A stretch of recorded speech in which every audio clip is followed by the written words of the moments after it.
Doc Loves the Kids, a local Kitsap County nonprofit organization established in 2015 whose mission is to provide activities, programs, and community support for at-risk youth. They put the you in community. Doc Loves the Kids.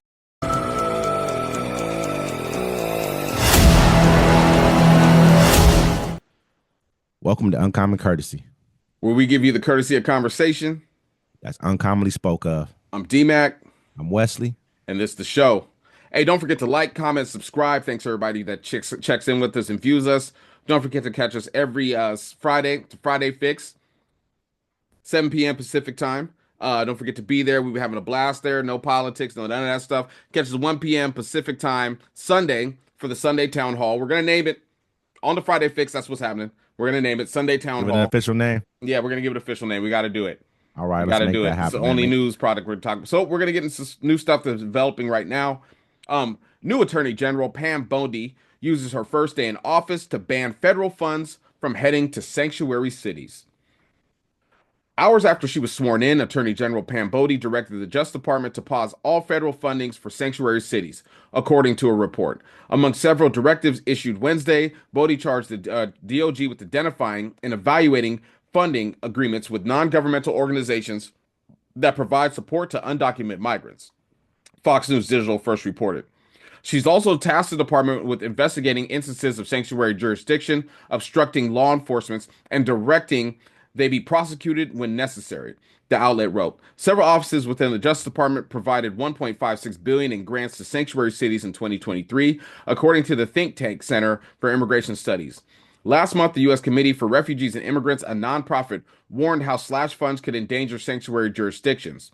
They said cutting the fund sources could disrupt critical programs funded by federal dollars, including public safety initiatives, disaster relief, housing support, healthcare services. These cuts are not just an attack on immigrants. They're an assault on the well-being of every resident in the cities, the nonprofit said in a statement. So, I mean, go ahead. When you look at something like this, man, this is kind of the breakdown that I get from something like this. Okay, first they attack sanctuary cities by cutting off funding, to federal funding to them. We understand that most sanctuary cities are in blue states. Most of them are. You're gonna look at places like Chicago, Boston, LA, places like that. I believe they're all in blue states. So you're gonna and the majority of those blue states, those are the largest cities in those states. So they're supplying most of the revenue to those states. And not only on top of that, those same states and those same cities are supplying most of the federal funding taxes back to the federal government.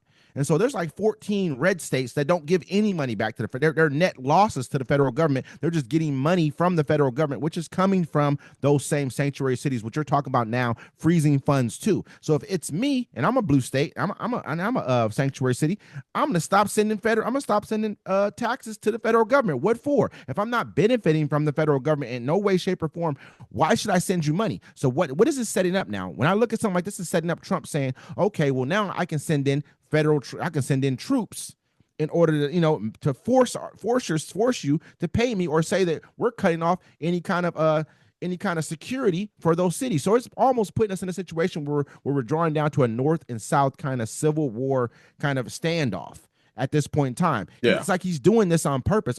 This is being done intentionally, man. This is not an accident. Well, I mean, honestly, like, think about his first term, there were people around him stopping him from doing all this stuff. Yeah. And he knew it, and they've talked about it. They made fun of him. I mean, what happens to it? What do you think a person's going to do to anybody when you sit there?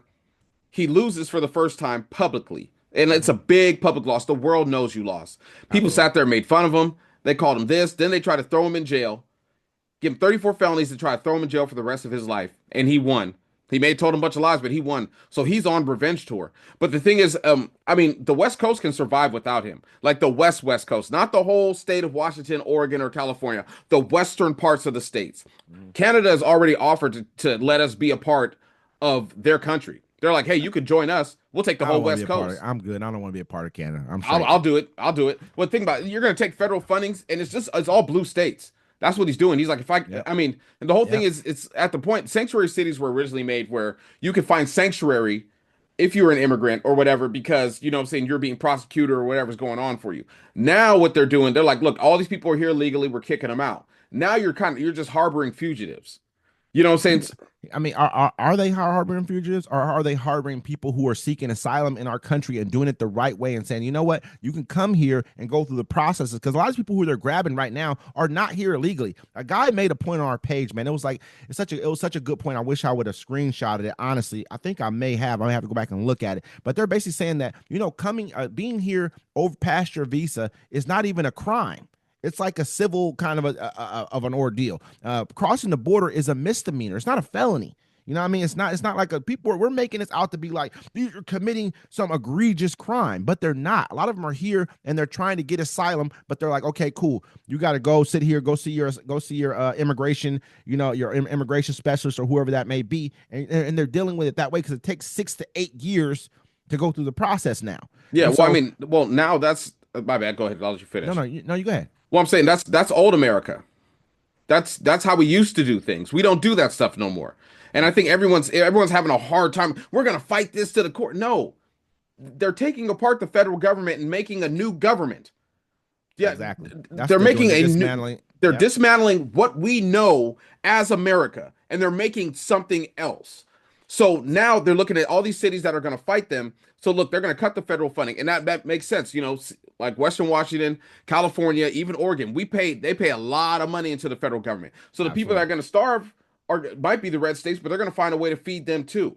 You know what I'm saying? This ain't no thing. It's going to be deficit spending, but they're no longer. The thing about it though is that countries are no longer going to buy your debt. If California, which is like a like a $4 trillion economy within America, it's like if California broke apart from America, it would be in the top 5 for the world economies. Yeah, it would be like number 3, number 4, top end, number 4, top end in the world. You know what I'm saying? So I mean, you gotta look at New York is almost the same. It's probably a $2-3 trillion economy within itself. So America would crater. Countries would no longer buy our debt.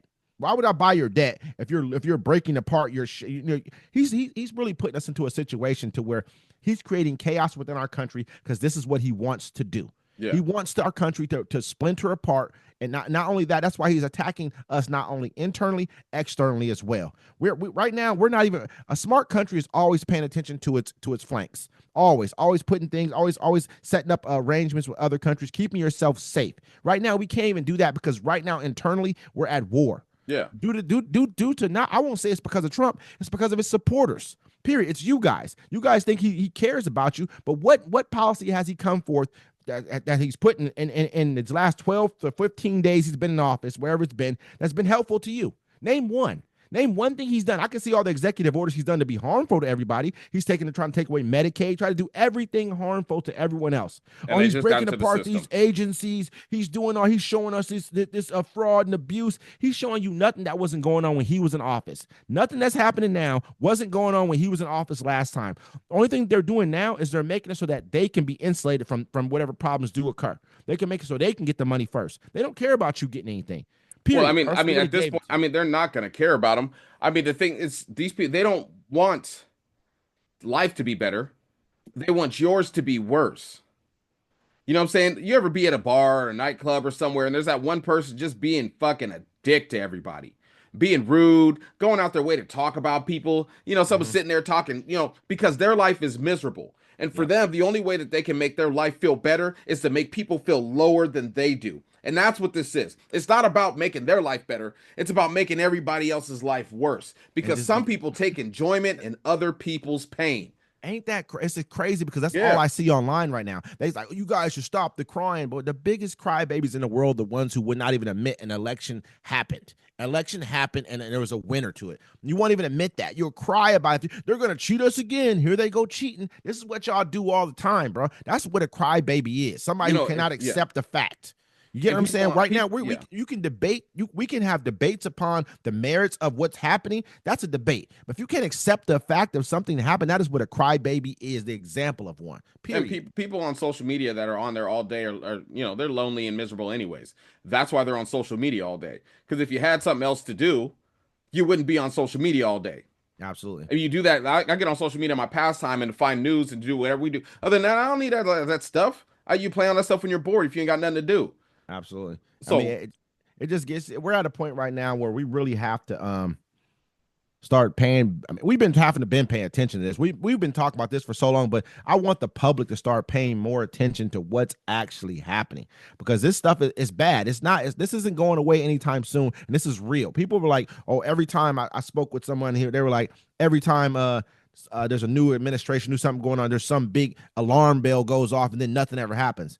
Things are happening right now. No one's ever tried to dismantle our entire way of life piece by piece and then act like they're going to build it back with no plan. Because there's no plan. There's no plan. Exactly. You know, it's crazy. And people are thinking, just like, you know, if the Civil War pops off, people like all this stuff, people think all this stuff is going to be done and your life's going to stay the same. And you go home at night and you get to watch Jeopardy at 7:00. No. They told you some hardships are going to happen. Watch. You're going to watch the people around you fall out and die. You're going to see more homeless. Where all these homeless people come? Well, they took away all this from them. You can't say good, because that's going to put a burden on you. More people are going to steal. More stores are going to be closed. You can't fill up the jails no more, so they're going to start shipping them out somewhere else. You know what I'm saying? Like, it's going to be ridiculous. I mean, we're already at a point right now where, there's no going back. We got to deal with, and I hope everybody is ready for the consequences of what they've actually put forth into the atmosphere. They are not. I've seen some people now, they're like, and I'll let's leave it this before we go to the next one. They're like, yo, it's getting worse. It's getting worse. I'm like, yeah. I'm like, well, this, well, this is what you wanted, right? Absolutely. This is no. I just wanted this one. No. This all comes with it. Everything else, the chaos came with you feeling better about yourself for 5 minutes. It ain't even 20 days, bro. Thinking that a migrant did something bad to you. Yeah. But